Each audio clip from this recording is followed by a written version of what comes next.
दाक्षिणात्य शैलीतील अद्वितीय आध्यात्मिक केंद्र श्री पंचमुखी हनुमान देवस्थान इथं हनुमान जन्मोत्सव मोठ्या उत्साहात साजरा करण्यात आला।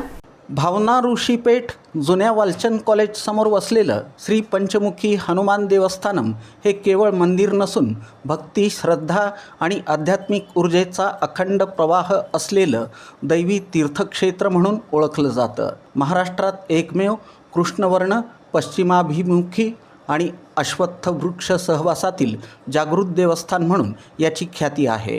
इथं येणाऱ्या प्रत्येक भक्ताच्या अंतःकरणात रामनामाचा स्पंदनशील नाद जागृत होऊन आत्म्याला विलक्षण शांततेचा अनुभव लाभतो। पहाटे सुप्रभातम, सुंदरकांड पठण, अभिषेकम, अलंकार सेवा आणि महाआरती यांच्या वेदमंत्रोच्चारांनी वातावरण मंगलमय होत असून सायंकाळी भक्तिगीत, भजन, विष्णू सहस्त्रनाम, जलकलशाभिषेकम, हनुमान चालीसा, सामूहिक मृदुंगवादन, वसंत कुंभाभिषेकम आणि गीत रामायण यासारख्या कार्यक्रमांनी परिसर भक्तिरसानं न्हाऊन निघत आहे।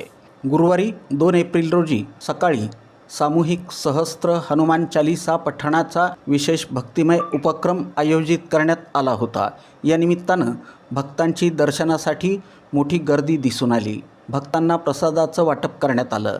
दरम्यान श्री पंचमुखी हनुमान देवस्थानमचे सचिव तथा नगरसेवक सत्यनारायण गुर्रम यांनी हनुमान जन्मोत्सवानिमित्त आयोजित कार्यक्रमांची अधिक माहिती दिली। गेल्या रामनवमीपासून ते आज हनुमान जन्मोत्सवापर्यंत श्री पंचमुखी हनुमान देवस्थानम येथे विविध धार्मिक कार्यक्रमांचे आयोजन केलं आहे।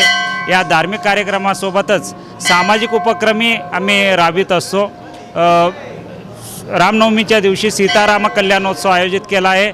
काल जलकलशाभिषेक सकाळी करण्यात आला। यावेळी 108 सुवासिनींचा सहभाग होता। काल सायंकाळी म्हणजे जन्मोत्सवाच्या पूर्वसंध्येस 64 प्रकारच्या वनस्पती रसांनी युक्त महामंगल वसंत कुंभाभिषेकम करण्यात आला। यावेळी मोठ्या संख्येने भाविक उपस्थित होते। आज पाट्य जन्मोत्सवादिनी सुप्रभात सेवा, षोडश रुद्राभिषेक सेवा, त्यानंतर जन्मोत्सव कार्यक्रम, दिव्य दर्शनम, आता रक्तदान शिबिरही सुरू असून मोठ्या संख्येने रक्तदान शिबिरात युवक सहभागी होत आहेत। दरम्यान हनुमान जन्मोत्सवानिमित्त मंदिरात आयोजित रक्तदान शिबिराला उत्स्फूर्त प्रतिसाद मिळाला। डॉक्टर हेडगेवार रक्तपेढीनं यासाठी सहकार्य केलं।